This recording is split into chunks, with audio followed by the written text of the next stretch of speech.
Bonjour, bienvenue à une nouvelle vidéo. Alors aujourd'hui, je suis content de vous présenter une vidéo qu'on m'a déjà présentée auparavant et que je trouve très intéressante sur le plan théorique. Vous allez voir, on va parler aujourd'hui d'analyse en classe latente, LCA, Latent Class. Alors l'idée, c'est de comparer, je vais vous faire une très petite démonstration ici sur Jamovi. Vous allez voir, c'est très facile à faire sur Jamovi. Mais d'abord, je vais essayer de vous expliquer la différence entre l'analyse en classe latente, clustering, et l'ACP que la plupart des personnes connaissent. Alors, je commence par l'ACP parce que c'est ce que tout le monde connaît en général, réduire les dimensions. Alors ici, vraiment avec l'ACP, on a beaucoup de questions, beaucoup de variables, généralement quantitatives. Bien sûr, en fait, c'est quantitatif, les variables. Et l'idée, c'est de, par exemple, de partir au départ avec 30 ou 40 et de descendre vers 20, 25, 15. Donc l'idée, c'est exactement ça, réduire les dimensions. Et essayer d'expliquer quand même un peu de variance. Voilà, donc ça c'est l'idée de l'ACP, parce qu'elles se ressemblent, les techniques, mais ils n'ont pas le même principe mathématique.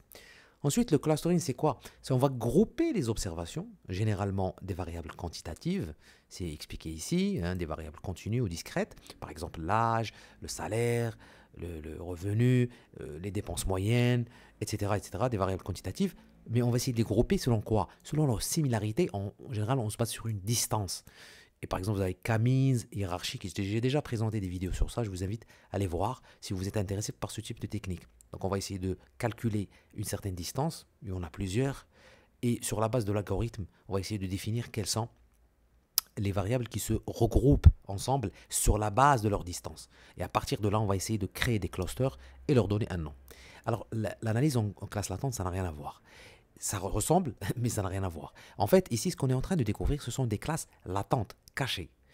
Et selon un modèle probabiliste, on va voir que après, ce sont des probabilités qu'on va essayer d'utiliser. Alors, je me pose la question pourquoi pas beaucoup de chercheurs utilisent la LCA parce que, et pourtant plutôt, c'est une technique que je trouve très intéressante parce que l'idée ici, c'est quoi? C'est de se dire qu'il y a dans les groupes des classes qui sont cachées et on va se baser sur des variables généralement catégorielles. Alors, ce n'est pas des variables quantitatives comme ici pour le clustering, binaire, nominal, par exemple oui ou non, malade, pas malade, homme-femme, etc., pour essayer de voir quels sont, si vous voulez, les critères qui nous permettent de se dire qu'il y a deux classes, trois classes, et quelle est la probabilité que X, une personne, appartienne à cette classe sur la base des valeurs qu'il a, sur les variables qui nous ont permis justement d'obtenir LCA.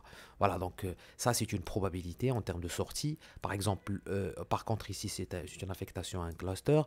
Par contre, dans la CP, c'est une composante qu'on va créer et une variance. C'est ça les sorties généralement. Vous avez ici des exemples, les classes de patients, grouper les clients selon leur comportement d'achat. Pour les clusters, c'est comme la segmentation marketing. Et puis résumer plusieurs variables socio-économiques en quelques variables clés. Ça, c'est l'ACP. Voilà, donc j'espère que vous avez compris un tout petit peu la différence. Alors, je passe sur Jamovi. Alors, avant cela, je vous explique c'est quoi Jamovi. Pour ceux qui ne le savent pas encore, malheureusement, c'est vous partez sur Google, vous faites Jamovi et vous allez cliquer sur le premier lien que vous allez trouver et vous allez tomber sur un site comme ça. Jamovi, c'est un logiciel gratuit que vous pouvez analyser, avec lequel vous pouvez analyser vos données directement sur le cloud ou bien sur votre desktop, que je vous conseille bien sûr de faire. Vous allez juste télécharger, ça fonctionne avec Windows, avec Mac sans problème. Et c'est un produit qui est magnifique, qui fait presque toutes les analyses et qui s'améliore jour après jour. Alors, lorsque vous allez télécharger Jamovi, vous allez tomber sur une plateforme comme ça. Vous n'allez pas trouver le module. Alors, ce sont des modules que nous utilisons sur Jamovi. Alors, vous cliquez sur plus module ici et vous allez me chercher Snow RMM, celui-là que j'ai déjà ici. Alors, comment faire? Vous faites juste Jamovi Library et vous allez faire la recherche ici Snow et vous allez tomber sur RMM, celui-là. Et c'est dans celui-là qu'on a l'LCA, vous voyez bien ici. Alors, lorsque vous allez le télécharger, vous allez tomber sur cette icône, vous cliquez dessus et vous avez beaucoup de choses. J'ai essayé de faire une vidéo sur Rash bientôt et Latent Class. Alors, vous cliquez sur Latent Class Analysis. Alors, bien sûr, comme Jamovi, comme toujours, c'est vraiment très facile. Alors, ce qu'il faut avoir, regardez, moi, je vais utiliser une base de données qui se trouve, qui vient avec ce module. Comment vous pouvez faire la même démo que moi? Vous cliquez ici sur la petite barre ici à 3 et vous faites Open. Et là, vous allez trouver Library Snow RMM. Alors, en fait, lorsque vous téléchargez quelques modules, il vous donne un dossier avec. Alors, vous cliquez dessus sur ce dossier. C'est celui-là, Rash Mixture. Et vous avez plein de fichiers. Et dans les fichiers où vous avez LCA ici, ce sont des fichiers qui ont utilisé la technique LCA. Alors, moi, j'ai choisi... alors, je pense que oui, Cheatin, celui-là. LCA with Covariance. Alors, Cheatin, c'est une base de données, comme je vous explique, celle qui se trouve ici. On a collecté des variables auprès d'étudiants. 4 variables, 1, 2, 3 et 4. Ce sont des variables des questions. On leur a dit, est-ce que vous trichez? Et sur la base de plusieurs questions, par exemple ici, est-ce que vous trichez, vous avez déjà triché auparavant par rapport à une expérience de vie? Ça, c'est sur un document. Ça, c'est une fraude en général. Et ça, c'est copy exam. Est-ce que vous avez triché? Vous avez recopié de la feuille d'un camarade qui était assis à côté de vous. Alors, lorsque vous trouvez 1, ça veut dire que vous ne l'avez pas fait.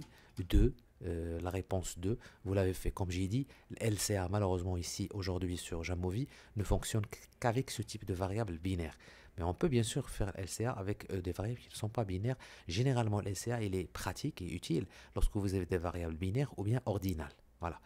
Et donc ici, on peut considérer ça comme une variable ordinale un peu ou binaire, 1 et 2.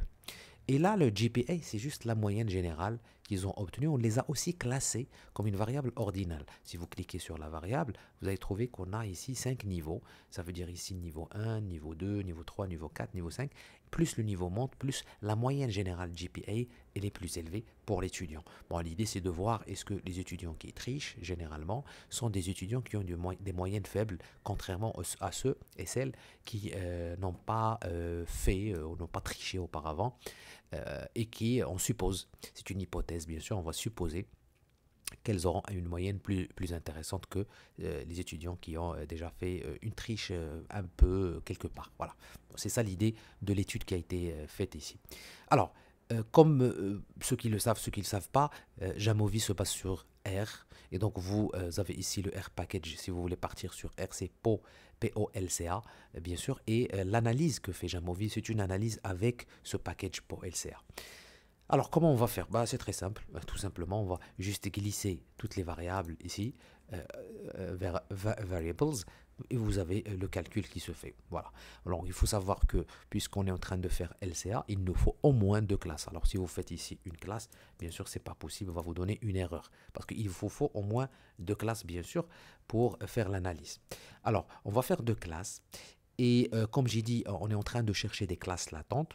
Alors, tout ce qui se donne, tout ce que produit Jamovi ne sert pas beaucoup à grand chose, sauf pour le BAIC.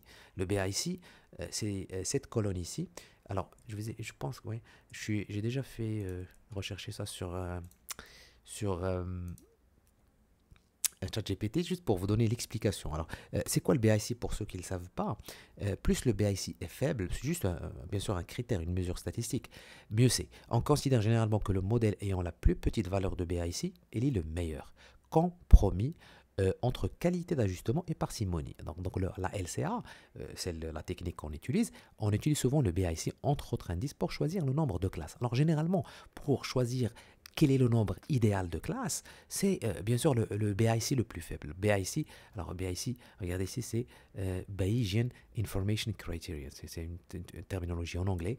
Mais voilà, donc on ne va pas s'attarder sur ça. L'idée, c'est de comparer les BIC. Par exemple, ici, vous comparez le 1 avec le 2, bien sûr, comme j'ai dit, le 1 à la base, ça ne sert à rien, mais bien sûr, on trouve que, regardez, le BIC, il a diminué. On était à 1920, on est descendu à 1901. Mais ça, ce n'est pas suffisant. Ce qu'on va faire ici, c'est remplacer ici classe par 3 pour voir est-ce que, par exemple, 3, est-ce que c'est meilleur que 2? C'est parmi les moyens. Alors, on peut faire AIC et BIC, mais généralement, le BIC, il suffit. Et regardez ici, on est à 1937. Donc en fait, on était à 1901 et on est passé à 1937, ce qui montre que l'idéal ici en termes de classe, c'est 2. D'accord? Bien sûr, vous devez absolument rapporter ça si vous faites une analyse statistique avec, bien sûr, latent class. Alors, je reviens sur 2, bien sûr, et on va rester sur 2. Très bien. Donc ça, c'est la première chose. C'est de voir, bien sûr, quels sont le nombre de classes qui sont utiles. Alors tout ça, les plots, je trouve pas vraiment que c'est très très utile. Ce qui est intéressant par contre, c'est ce que je vais essayer de vous montrer. Alors ce que vous pouvez faire, c'est rajouter ici un tableau de item response. Ça, c'est les probabilités, comme je vous ai dit. LCA, elle se base sur la probabilité d'appartenir à une classe. On va prendre un exemple. On va prendre la question la plus simple. Je pense que c'est celle-là. Probability of copy exam. Alors, je vous rappelle, c'est quoi la question? La question ici, c'était ça. Est-ce que vous avez déjà recopié de la copie d'un camarade qui était assis à côté de vous, d'un élève ou d'un étudiant qui était assis à côté de vous? Alors, si vous répondez par 1, ça veut dire que vous ne l'avez pas fait. Si vous avez répondu par 2, ça veut dire que vous l'avez fait. D'accord? Ça, c'était PR1, PR2. Rappelez-vous, c'est une réponse binaire. Et donc, si vous avez répondu par 1, vous avez plus de chances ici d'être dans la classe 1. Par contre, si vous avez répondu par 1, vous avez vraiment beaucoup plus de probabilité, de chances d'appartenir à la classe 2 qu'à la classe que si vous aviez répondu par la réponse 2. Donc, vous n'avez pas fait ça auparavant. C'est ça l'idée. Donc, pourquoi c'est utile ces tableaux? Parce que ça vous permet de faire de la discussion, bien sûr, par la suite. Mais je vais vous montrer un autre tableau juste après. Donc, l'idée, c'est ça, c'est de voir par rapport, par exemple, ici, fraude. Regardez, c'est la même chose. Si vous avez déjà dit que j'ai déjà fraudé auparavant, réponse 1, vous êtes beaucoup plus dans la classe 2 que dans la classe 1. D'accord? Vous êtes dans la classe 2 ici. Si vous avez répondu par 1, vous êtes dans la classe 1. Si vous avez répondu par 2, vous avez plus. Si vous avez répondu par 2, vous avez plus de probabilité d'être dans la classe 1 que dans la classe 2. Regardez ici, PR1, si vous avez répondu par PR1, vous avez plus de chances, bien sûr, d'être dans la classe 2. Par contre, si vous avez répondu par PR2, c'est-à-dire la modalité 2 de la question, vous avez plus de chances ici d'être dans la classe 1, bien sûr, en comparaison à la classe 2. C'est ça l'idée. Ça veut dire ceux qui ont fraudé, bien sûr, si leur réponse c'est oui, ils sont beaucoup plus supposés appartenir à la classe 1. Et la même chose ici pour lie paper, c'est menti dans une sorte de dissertation, par exemple. Paper, c'est une dissertation. Donc, si vous avez menti dans une dissertation, regardez, c'est les mêmes tendances de réponse. Alors, tout ça, ça peut ne pas être clair ici avec les probabilités. Ce que je vais essayer, par contre, de vous présenter, vous allez juste, vous êtes obligé, je pense, de le faire, pas obligé, mais c'est très utile, de faire membership. Et on clique sur membership, et ce qu'il vous rajoute ici, regardez, il vous rajoute l'appartenance, en fait. Et ça, c'est très utile. On n'a que deux classes. Par exemple, la personne numéro 1, ici, celle qui a répondu 1, 1, 1, elle est beaucoup plus dans la classe 2. La même chose, par exemple, bien sûr, il y aura des personnes dans la classe 1. J'imagine, quelque part, par exemple, celui-là, et celui-là, celui-là, celui-là. Tout ça, c'est pas clair. Alors, on a ici members, mais on ne sait pas, bien sûr, on ne sait pas, c'est pas bien analysé. Ce qu'on peut faire, c'est faire de l'exploration, et on peut aller sur descriptive. Et l'idée, bien sûr, c'est de glisser ces variables. Bien sûr, ici, ce sont les variables que nous avons utilisées.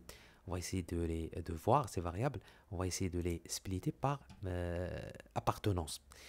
Et encore une fois, avec le tableau, c'est pas très descriptif. Par contre, ce qu'on peut utiliser, c'est le box plot et surtout le violon, celui qui ressemble au violon, un violin, c'est écrit ici.